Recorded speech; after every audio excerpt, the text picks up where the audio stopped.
let's get back into some anime news.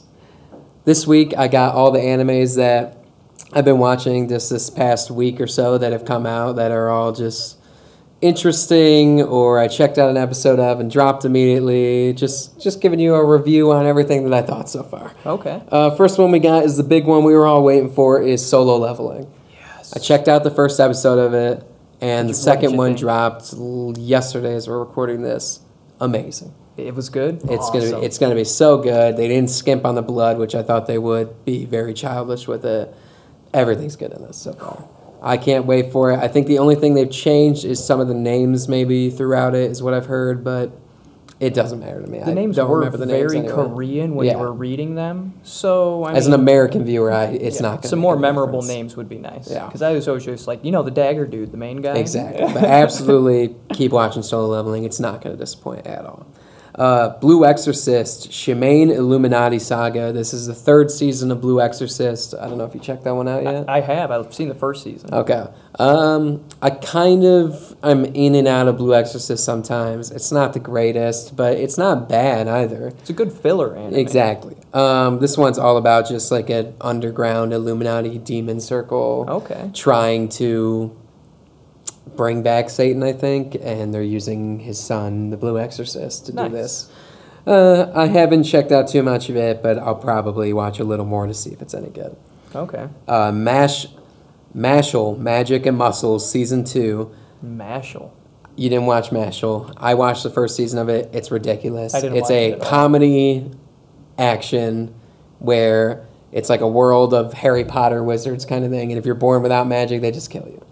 And he doesn't have any magic, but he was raised in the woods by his grandfather or something, and all he does is just work out constantly to the point that, like, his magic is he just, like, rubs a stick together really fast and produces fire, and he's like, I'm magic.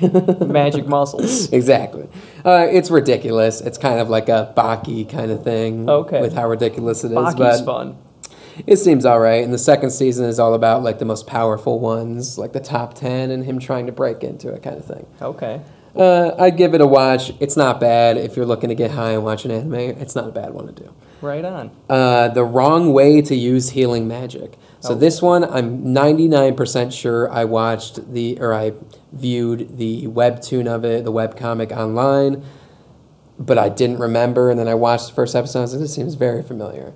Okay. So I think that's what it was. But it's essentially 3 kids are walking home from school when they're transported to another world. Oh. And they're the heroes of this kingdom, and they need them to save them. But the one kid was just walking near the 2 heroes that got pulled in. He got pulled in by accident. So he's just an extra? Exactly. Oh, man. But his magic is healing magic, and he gets, like, taken in by this over-the-top, excessive, aggressive healing other mage who trains him.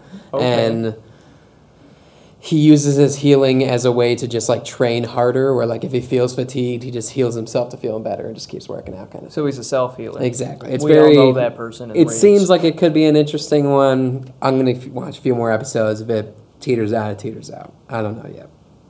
This one, I'm not watching any more of it, but it has one of the weirdest names I've ever heard. I love when you get the weird ones. The Strongest Tanks Labyrinth Raids. A tank with 999,000 resistance skill got kicked from the hero's party. What a name. That is very long-winded. Such a long name. It's essentially, what was that one that was Sword Art Online with a chick, but she just had super high defense? Do you remember that one? I do. Wow. I can't, max defense or something like that. It was something like that. It was something weird like that. It's essentially the same thing. Guy got kicked from the hero's party because he didn't know the extent of his skills. He finds somebody to identify his skills and what they are, which is like transferring damage and shit like that. And then it turns into an isekai. That's what they always do. Yep. It's anime in a nutshell. At least genre. I won't be watching. I watched the first episode and was like, this is ridiculous. Yeah. The Weakest Tamer began a journey to pick up trash. The only reason I watched this one is because the description was like, what happened is the girl is born in a village and they have like this weird star system for their skills. Like you're born with a skill and it's a 1-star, 2-star skill. Like my dad's a tamer. He's a 1-star tamer kind of thing. She gets no stars. So they just like leave her for dead. and she finds like this slime that its whole purpose is like it lives a day and that's it. Like it's nothing. And she tames it, and I guess she's going to go through the world, like, using it to clean up the world or something. It says adventure, but it also says isekai on it, and she's, like, a 10-year-old girl, so I don't know where the fuck that's headed. That's a little weird. That's a little weird to me. But it seemed very sweet, and the art style was cool, so it wasn't a bad first episode. I'm going to watch a couple more and see where it goes, but I'm not 100% on it. Okay.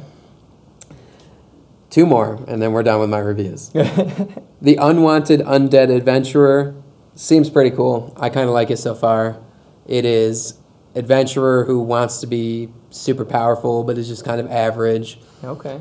Goes into the labyrinth or dungeon nearby his village one day, dies in there. Reborn as a skeleton.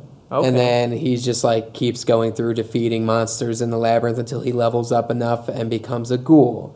And then he meets a girl who buys him clothes and stuff so he can get out of there. And then I think it's just going to be him evolving further and further back to a human. I don't know if it's gonna be back to a human. He kept saying like a vampire's pretty close to a human and saying like he could get there or something. I don't know where it's gonna lead to. It doesn't seem bad, but it also seems like it could go real isekai real fast. Yeah. Interesting concept though. Last one, The Witch and the Beast. Weirdest one by far. One of the ones I'm looking forward to the most after Solo Leveling. It is The Witch and the Beast. Basically, in this world, there's witches, and they're seen as evil, and they can curse people. And the only way to break a curse from a witch is to get the witch to break it themselves, or, oh my god, I can't remember the second method. It's not kill them, though. It's very odd that it's not kill them.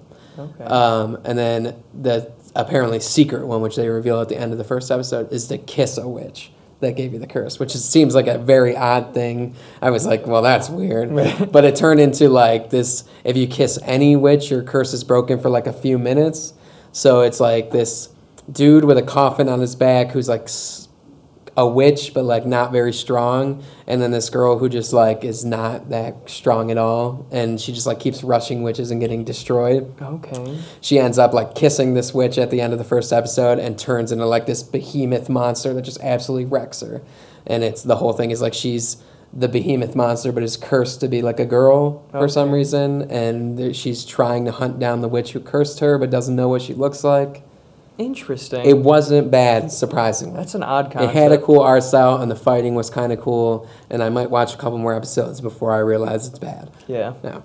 But that is my review for the animes I've watched so far. You got a good chunk of animes watching, eh? Yeah, it's been a busy week. Well, for my anime news, we got Godzilla -1, which was the new Godzilla anime movie that came out. It was in theaters for about, I feel like, 2 weeks. Yeah, I heard it was great. Yeah, it was amazing. I haven't watched it yet, but I just keep hearing great things about it. The creator of it was Takashi Yamazaki. Okay. I'm unfamiliar with his work. Some of you might know. But it's from the Toho's Godzilla franchise, which I'm very familiar with. They do like all of the Godzilla cartoons. But it announced its earnings of $49.74 million in the U.S. box office, making it the #2 most sold anime movie in the U.S. of all time. Interesting. Knocking down Demon Slayer Mogu Train from the number 2 that was spot. #1. It was for the longest. Well, no. I thought that's #1. No, it was #2. Number 1 I have right here is the Pokemon, the first movie from 1998. Wow. Yeah, holds up. At a grand total of $85.7 million. The soundtrack alone holds up. Which, it's such a good movie. Such a good movie. I want to be the very best. We're not doing that. Copyrighted. And it's going to be probably my last time bringing it up, so I'm going to do it because I saw news on it. The Boy and the Heron. Of course, every time. It was the highest original grossing anime movie of all time. So what they meant by original is it has no shows, no books, no comics, no webtoons, none of that. Got sales of $23.1 million USD for 10 days in the box office is all it was in for. Very nice. And it took number 7 on all-time charts. All right.